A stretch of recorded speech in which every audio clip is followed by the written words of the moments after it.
Hey everybody, welcome to those who haven't been before and welcome back to those who have watched before. Thanks for coming again. I am Aaliyah Langley. We had the Oscars last night, the biggest film night in the world, and really exciting, and we're going to give my recap and kind of reactions to everything. I'm going to just break it up into, we'll go over the host. We had Jimmy Kimmel as the host, my predictions slash the people who actually won, and then just some other little bits from the night. So to start, Jimmy Kimmel was the host, as I said. Kind of typical. He's hosted, I think this is his fourth time now. He's an ABC worker, so not really necessarily surprised that ABC had him host the Oscars. He was sort of funny. I feel like the opening was, there was bits and pieces in there, but the general sense that I got and other people I was seeing were getting that they wish we had someone host the Oscars who actually likes films. I feel like we have so many times we have people who kind of make some jokes that are like, I'm like, okay, if you're a real like film fan, you wouldn't necessarily make jokes like this. Like one of the things he said was like, oh, the movies were so long this year. The movies on average were 2.5 hours. If you talk to somebody who really likes films, no one has a problem with a 2.5 hour film, or even films that are stretching into 3.5 hours. He specifically pointed out Killers of the Flower Moon for being 3.5 hours, which is one of the longest films of the year. And again, if you talk to anybody who's really into film, that film in particular was like perfectly paced. Like I watched it, I've seen it 3 times, and I can't see any piece you can really take out of it. It was like Scorsese, I feel like, was masterful in stretching out the story, and it was one of those things where I feel like it needed to be 3.5 hours. So little things like that. And also later in the show, he was saying, oh, that people who voted for animated feature, did you guys give your kids the ballot? Like jokes like that, like, okay, animated films are not just for children. Adults like animated films too, and they're amazing. Like me, I saw Kung Fu Panda 4 yesterday, and it was great. And I would recommend to any people of any age. So little bits like that was kind of just like, okay, we're tired of this, like, please. So John Mulaney, moving to him quickly, he presented the award for sound, and he was out there. He gave like a little kind of, he did a little plot summary of Field of Dreams. He made a little jab at Madam Web's writing. Just like a quick little like minute he was on stage, and it was like one of the funniest bits of the night. He hosted the Governor's Awards a couple weeks ago, and from what I saw from that, he was really good. Was giving like really good jokes that were actually like centered on the films in like a good way kind of thing, and like again the knowledge of it, you could tell he actually was like into the material. So someone like him I feel like would be fun to have host at some point, maybe.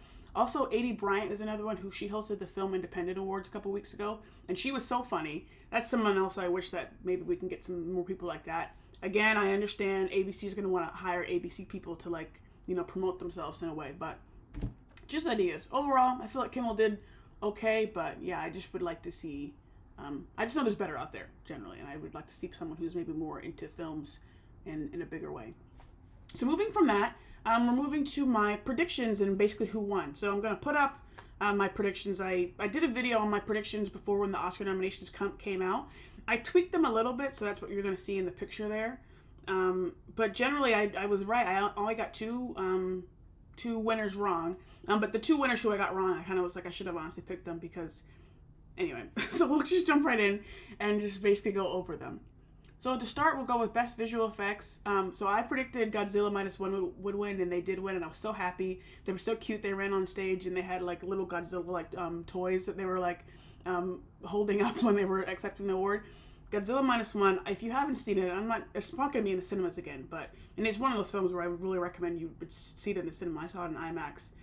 It's one of those films like, who knew you could cry during watching Godzilla? Because like it was one of those, like, the emotion in that was outstanding, and obviously the visual effects was outstanding, making a Godzilla coming out of the water, outstanding. I'm so happy for them. Happy they won. They gave a great little speech. Next up, we have Best Sound. I predicted the Zone of Interest would win, and they did win. I was seeing a lot of people were saying, I was online that saying Oppenheimer was going to win Best Sound. They kept predicting what awards Oppenheimer was going to win, and they got everything right except for this one. And people kept saying Oppenheimer's going to win this, and I was like, no, Zone of Interest I feel like is going to win this, because the sound in Zone of Interest that I've spoken about before, the sound of it is what makes everything so eerie, and so it makes you connect with it. Even when they played the clip, it was the first clip, and it was just on a flower, and you were hearing the sounds. And if you're not really listening, you might miss it. But it's one of those that is just elevates the entire thing and makes it really hit home. So I was so happy they won for Best Sound. And yeah, I didn't think Oppenheimer was going to win ever, so I'm happy that they did it. They won a bunch of other things though, which we'll go over later. Third is Best Film Editing. Went to Oppenheimer. Apparently it went to Jennifer Lame. Apparently this is only the third time in, I think, 24 years that a woman has won film editing. All right, next we're gonna go into these three in a row. All three of these went to Poor Things, and they were all like right in a row actually during the ceremony. And in this three are the two I got wrong in my predictions. So first we have Best Production Design. Best Production Design went to Poor Things. Originally I'd said Barbie. I was kind of confident. I was like, I feel like Barbie's gonna win this one because like, look, did you see the Barbie land sets? That was insane. But after after a couple other things, I was like, okay, Poor Things is kind of coming out here and kind of reassessing. I was like, well, I feel like maybe Poor Things actually could get the win, and they ended up doing it. Great. It was a great production design. So I switched that before, so technically on my little like list I cut that one. I didn't cut that one as a wrong. Best Costume Design, again, one of those I was like, Barbie's gonna win this one. Come on, like Jacqueline Duran, she's already won an Oscar for Little Women. They're gonna maybe award her again. You know, they like awarding sometimes people they've awarded before. But no, went to Poor Things. Again, no problem with it. So that was the first one I got wrong there. Honestly, I mean, what can you do? These things are subjective. I feel like the Barbie looks were just crazy because how many Barbies do you have? And then you have to make a different outfit for every single Barbie every single day. But hey, like I said, subjective, and Poor Things, I really am not mad at them winning at all. And I can understand why. Third on this list of three I have here is Best Makeup and Hairstyling. So this one I didn't really 100% know. I was kind of like, it was kind of in the air for me. I said Maestro because I felt like the prosthetics on Bradley Cooper that people would have voted for and things like that. And I was thinking back to like who won for last year. The Whale won last year. It ended up going to Poor Things again. It makes sense. Willem Dafoe's face was crazy. Emma Stone had crazy long hair. And there's all sorts of things going on there. So again, it makes sense. Not upset at it, but that was my second one I got wrong. So those are the only wrong ones I had the whole night actually, which was kind of like, oh, well, nice. And like I said, most of these I had already picked like when the Oscars nominations were announced, which was 6 weeks ago or so. Getting on to the music of everything, we have Best Original Score. No surprise here, Oppenheimer, Ludwig Göransson. So happy for him. His second Oscar. He also won for Black Panther a couple of years ago. Incredible score. Like one of the best, violin based. One thing I like about him, every time I've seen him go up to win an award, he always mentions, yeah, we did this score, like it was based off violins and it was great. I was able to work with my wife, acclaimed violinist, Serena, which is nice. I'm like, yes, pick up your wife, keep mentioning your wife, which I think is really nice to say, like, yeah, she's an acclaimed violinist. Awesome. No surprise there. I predicted that. Most everybody did in the world. Best Original Song, another one everyone kind of knew already. What Was I Made For from Barbie, Billie Eilish, Phineas O'Connell. They gave an amazing performance as well. They had like a big standing ovation for them. No surprise there. Billie Eilish apparently is the youngest person to win 2 Oscars in like 87 years, broke an 87-year record. I think Phineas is as well. He's only 26, so I think it's both of them. Billie, obviously the younger. And they were amazing, so talented. That was the only win for Barbie. Again, not a surprise. A lot of people kind of were predicting how the wins were going to shape up. And it was always, Barbie was going to get that one, but they weren't going to get anything else. So they gave a nice speech, kind of like thanking their people in the music world, but also thanking like people from Barbie, which I thought was nice because it was their one chance to really get on stage from anyone from the film and like give a nod to what was happening. So no surprise there, great for them. Cinematography went to Oppenheimer again, and no surprise there. Hoyte van Hoytema. I predicted that as well, so did everybody else on the planet, basically. Oppenheimer, fantastic. All right, moving on here to documentary and the short films. So I hadn't seen most of any of these, so I didn't have predictions for essentially any of them when the Oscars started up. I did end up adding a prediction for Best Documentary Feature Film because 20 Days of Miracle, who ended up winning last night, was winning everything, so I was like, that's one probably going to win. I've been seeing that. They haven't lost yet. I need to watch that one. It's basically Ukrainian journalist, when the Russian invasion broke out, they started filming. And that is what their documentary is about. Looks great. He gave a great speech. Apparently, it's the first Oscar in Ukrainian history, so really great. I also looked at the list of the documentary nominees, and I was like writing down like where I could watch something like that because a lot of them actually seemed excellent. Of course, they're nominated for Oscars, so I think sometime in the next couple weeks here, I'm going to go through and watch all of them honestly because they honestly look really good. I should have done it before. That was my fault.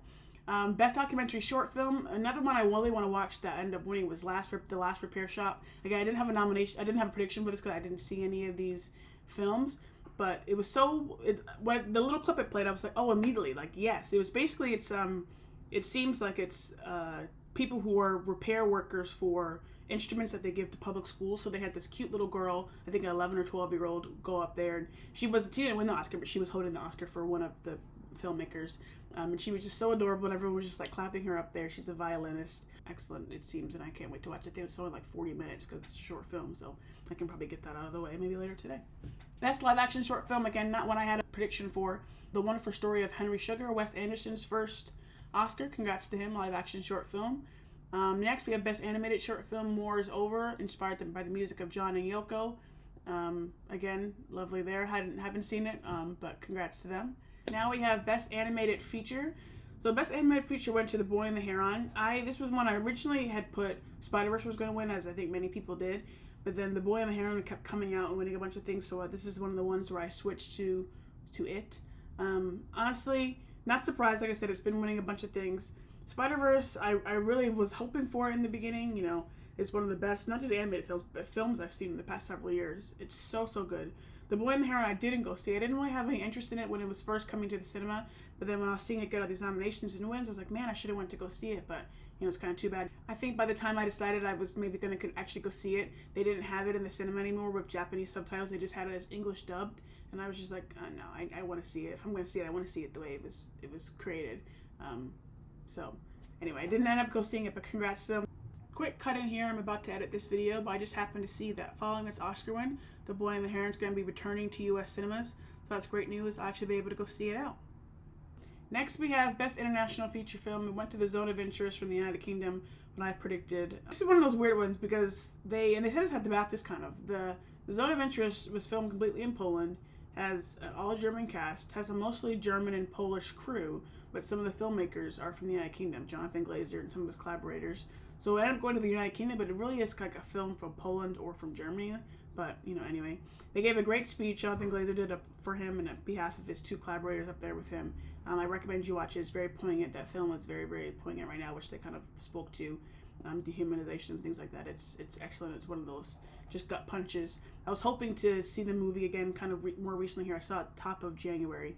I haven't gotten a chance to kind of go back and see it, but hopefully sometime soon I can give it another watch because it's just excellent. Next, we're going to move into the writing awards. So we have original screenplay went to Anatomy of a Fall. That's my prediction. Justine Triet and Artur Harari. Excellent. I just saw that film again, I think a week ago now, just like 8 days ago. My first time seeing it again since like long ago. So I was so happy to see it again. I really was just like, man, this is excellent. Excellent writing. No surprise there. Best writing for adapted screenplay, American Fiction, Cord Jefferson, based off the book Erasure. I want to read the book, actually. If anyone's read the book, let me know in the comments, like what you think about it. I think I might pick it up soon. Cord Jefferson, great. He gave a great little speech, actually, talking about, how hard it is to make films these days. And he was saying, sometimes it's a risk to make smaller budget films, but maybe instead of making a $200 million film, make $10 million films, and got a big clap. I've been hearing a lot of people basically mentioning how it's much harder these days to be one of those middle of the road films. It's either like you're a really small budget or you're like a huge budget film. Those kind of in-betweens are really, really hard to make. So he gave a great speech there. I'm very, very happy for him. His first time directing, his first time writing a screenplay for a film. Great. Cord Jefferson. Amazing movie. If you haven't seen that movie yet, what are you doing? Go see it already. It's crazy. It's so good. Best directing, Christopher Nolan. I predicted that, as did most other people, for Oppenheimer. Happy for him. His first Oscars finally come. He got 2 actually ended up. We'll go over that in a minute. Congrats to Christopher Nolan. Again, no surprise there. Now we get to the acting. So the acting, before we even go into this, they had, for the first time in 15 years, they had past winners present the Oscar, like introduce the people, which is really, really nice. And I wish they would do that more often, because it's really nice to see past winners and kind of have them kind of say what they want to say about the performances and the people. It's really, really nice. I think it's a nice way to kind of just like, we're former winners and now we're passing it on to you, a new winner or something like that. So very great. It started out with Best Actress Supporting in a Supporting Role, Divine Joy Randolph. She's literally won every single award, I think, leading up. I don't think she's lost one award in the lead up, which I'm not sure if it's a record, but it's like crazy. Everyone knew she was going to win. Everyone basically predicted she was going to win. She gave a great speech. Lupita Nyong'o ended up giving her kind of like introduction, and she mentioned that I didn't know that Divine wore her grandmother's glasses in the film, and she was like, "Thank you so much for letting us see the world through, her eyes." And immediately that got Divine choked up, and she went on stage. I think she was going to be choked up anyway, but she went on stage and was kind of like, a little teary, but just gave a great speech. I watched the holdovers again recently, about a week ago. So excellent. So happy for Divine, and everyone knew she was going to win. And Paul Giamatti was crying. It was just really, really great moment, a great way to start the night in terms of the winners. Next, we have supporting role, actor in supporting role, Robert Downey Jr. Again, no surprise, he's been another one who's been winning like every single award in this lead up for Oppenheimer. Really, really great. He gave a great speech. She went up right away and put his hands, peace signs up, and I was just immediately oh, it's Tony Stark or something, Really great. He's been nominated 3 times, so finally got the win for Oppenheimer. Great performance for him, and really excited. Next, we have Cillian Murphy, actor in the leading role, winning for Oppenheimer. This is one of those, it was a little bit of a toss-up between Cillian or Paul Giamatti. I stuck to my guns, and I said I think Cillian's going to win for this one, and I'm glad he did. I feel like it made more sense because Oppenheimer, I knew was going to win at least 5 awards. They ended up winning 7 total. But I was like, okay, Cillian Murphy, he's at the lead of the film. He's almost in every frame. You have to give the Oscar to Cillian Murphy, So he ended up winning, gave a great speech. Congrats to him. It's really like he gave props to Chris Nolan and Emma Thomas for, this long collaboration that they've been having together, and it's really, really great, and happy for him. Best Actress in a Leading Role ended up going to Emma Stone for Poor Things.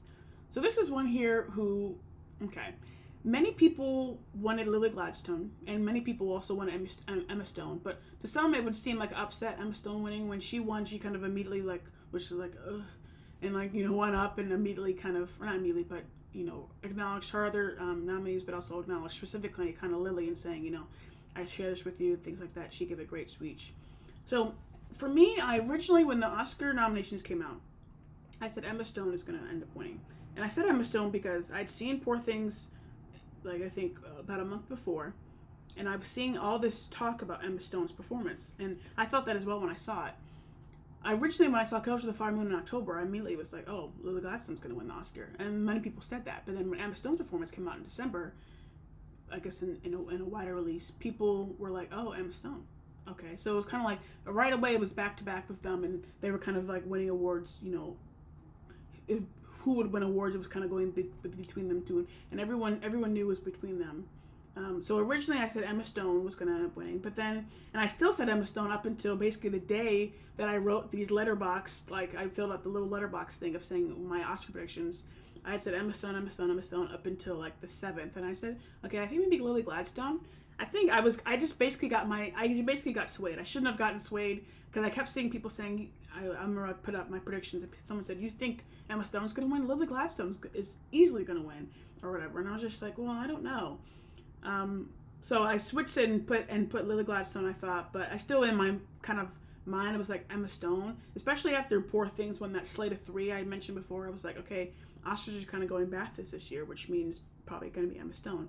So she ended up winning. Okay, we're moving on to kind of another thing people will talk about yesterday and talk about all the time too.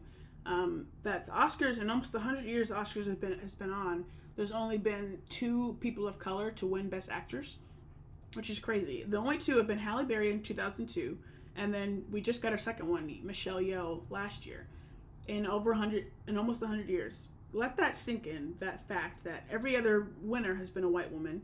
Not saying that they're not deserving, not saying that many of the performances, it's like Charlize Theron was on that stage. I continue to say Charlize Theron has given one of the best actress performances I think I've ever seen. That's not saying that people are not deserving, but it's something to think, to say, this is a blaring statistic. Only 2 people of color in over almost 100 years. That's crazy. And many people thought Lily Gladstone was going to, be the one. She was the heart and soul of Killers of the Flower Moon, just outstanding. But I'm going to Emma Stone. Again, I'm not mad either way. I've been saying this, to me was kind of another Michelle Yeoh versus Cate Blanchett. I would have been happy either way last year, or going back a couple of years, Dame Helen Mirren, and Meryl Streep for The Queen and Devil Wears Prada. It's one of those you really can't go wrong. And Emma Stone, I think, immediately kind of recognized when Lily Gladstone won the SAG a couple weeks ago, and you could tell Emma Stone was so happy, oh yay, I'm glad you won. And some people sometimes think the SAG winner sometimes will be the Oscar winner. Not always. We saw with Glenn Close, Olivia Colman, Viola Davis, and I forgot who won the year Viola won the SAG but then lost. But it's not always the thing, but you could tell right away Emma Stone was like, I want maybe Lily, not necessarily want her to win, but like hoping she would win, or maybe like, I don't want to be the one who people are going to be upset about winning, essentially. But Emma Stone gave a speech basically, saying, this is about the some of us who made this great work. It's not really about me, and just thank you so much for being up here. And it's her second win, which is really, really nice. So congrats to her. She was excellent in Poor Things. Gave a transcendent performance. And yeah. I feel like as far as acting quartets go, we've had kind of one of the best acting quartets we've had in a little bit here. Cillian Murphy, Emma Stone, Robert Downey Jr., and Divine Joy Randolph. Excellent, excellent.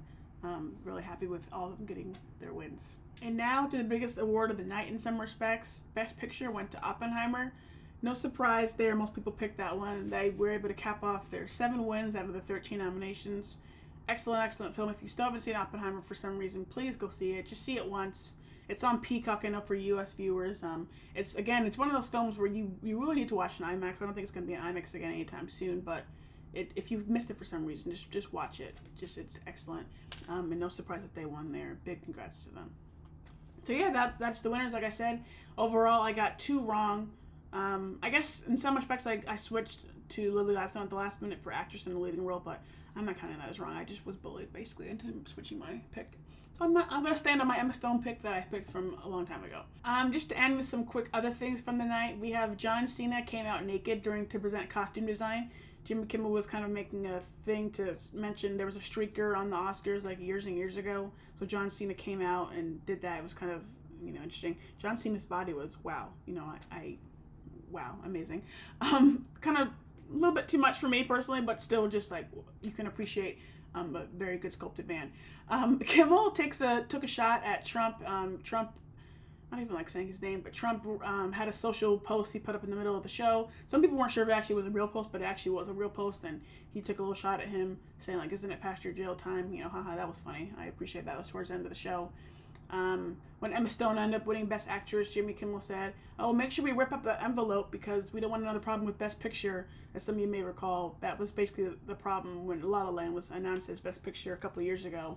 They read Emma Stone's Best Actress card, essentially, and that's how the confusion happens. That was a kind of funny, look back. There also was this bit, Emily Blunt and Ryan Gosling came out and did a little Barbenheimer kind of bit. They were saying we have to let the rivalry die. And Emily Blunt was like, it's not really a rivalry how the award season has turned out. That was funny. Ryan Gosling said, I get why they call it Barbenheimer because you were riding Barbie's coattails all summer. So it was a nice little funny thing. Overall, I feel like the banter from the presenters wasn't really funny a lot of the time. That was one of the funniest bits of the night, and that was like, for me, kind of like one of the first funny moments of the night where I actually was like laughing, and that was like an hour and a half into the show. So I feel like, maybe some better presenters or better whoever's writing the writing for the presenters, let's do a little better sometimes, because some of them were just like please, it's enough. Zendaya presented alone, which for me, she presented cinematography, which for the behind the scenes awards is one of the big ones. And I immediately was like, okay, she's presenting alone. Wow. They usually don't let people present alone on a show like a past winner. She went to center stage. Even that, they usually have people go to the side stages, and then they move to the center when they're actually saying the names. But I was like, oh, they're leaning into the Zendaya star power. And actually right after, they had a Challengers trailer play for a commercial, and I was like, wow, they really said Zendaya's a star, let's get her like front and center. That was really nice. Nice to see her. She looked great as well. I think they should have had a moment to like actually have the honorary Oscar people, like either a clip, people who won the Governor's Awards a couple weeks ago. They kind of said, oh, go to our website and check it out. But I was like, okay, well, maybe like play a clip of them accepting the awards or something like that, not just like some random pictures and say check out our website. Like I would have rathered maybe having a little bit more of like it's a massive award, and maybe just I'm feeling that way because Angela Bassett got one of them, and I want her to like get her flowers at every opportunity. But that's just my feeling there. Another thing here, apparently Carey Mulligan has never had an Oscars clip played. Every time she's been nominated, it's been one of the years where they've had someone presenting like the nominees, and she's been nominated 3 times. And I think it's kind of funny because the Oscars clip is something people always talk about sometimes, like what clip are they going to choose from your movie, things like that. So it's kind of interesting there that she's never had an Oscars clip play, which is crazy for a 3-time nominee, but she just happens to be nominated on those years. Kind of funny. Ryan Gosling gave a great performance of I'm Just Ken. We had seen before it was going to be apparently 65 Kens up there with him, and it was really a big, massive performance, kind of an homage to Diamonds Are a Girl's best friend, Marilyn Monroe. Really, really great. Got the whole crowd up. Everyone was singing and going with it. Really great song. And yeah, that was a really kind of fun moment of the night. Great performance there. I mentioned Killers of the Flower Moon, Lily Gladstone losing. This makes the third time that a Scorsese film has gone 0 for 10. Killers of the Flower Moon, Gangs of New York, and The Irishman. And also, apparently, Scorsese's last 4 films have garnered, I think, 22 nominations, and they've lost every single time. Past Lives won 0 awards. They were only nominated for 2, Writing, Original Screenplay, and Best Picture. I knew they weren't going to win, but it was still kind of like, I watched Past Lives again recently in the past, I think I watched it Saturday night, and I was just crying, blubbering like a baby again, my first time seeing it again since June, and I always want so much more for that film, but that was, expected, but still, I want people to mention Past Lives because it's excellent. And yeah, and that's basically it. At the end of the day, like I said, Oscars are subjective. People vote. Even at the end of the program, they had like a little statement of, if I can find it, I'll put it up here, where it said like, everyone votes for Best Picture, but people vote for their specific categories, and we keep them locked away until the time, and yada yada. Basically trying to remind people like this is people who are voting, and that's why honestly, you have to think about who's voting for these kind of things. That's sometimes what I think about now as I'm becoming more real, like thinking about who's in the Academy, who's gonna be winning a lot of these awards. They're gonna vote for, do the math there. You know what I'm saying here. So overall, lots of good winners from the night. Oppenheimer took home 7 awards. Poor Things took home 4. Actually, people were talking about Dune Part 2 came out in cinemas a couple weeks ago, and people were saying Oppenheimer should be thanking Dune Part 2 for coming out in 2024. They were originally supposed to be coming out in like November 2023, and if they would have been competing with Oppenheimer for some of these awards, like film editing, cinematography, things like that. And Oppenheimer surely would have lost some to Dune Part 2. So people were saying they should be thanking Dune Part 2 for basically having to be delayed because of the SAG and writer strike, because it kind of made the path a lot more clear for them in terms of what Oscars they were able to take home. Really great. They won 7 awards, like I said, so excellent film, one of my favorites of the year. So that wraps up the 2023 Film Awards season. Thank you so much for watching. If you made it all the way to the end, let me know what your predictions were for the Oscars. What do you think of the night overall? What are you excited to see in the next kind of film season? I know we're really early here, but I think, as I kind of mentioned, Dune Part 2 is one we're going to see in some of these awards coming up next year. And it's just really, really, really, really nice. Lots of great films this year. Also, I always like to say many films that weren't nominated in a lot of these big categories, All of Us Strangers, Origin, things like that. Always look into those, and there's so many other films out there that are excellent. So, again, thanks so much for watching. I will be back with other things to discuss and chat about. And again, I'm really just appreciative of everybody who has been supporting. And yeah, I'll see you guys soon. Bye.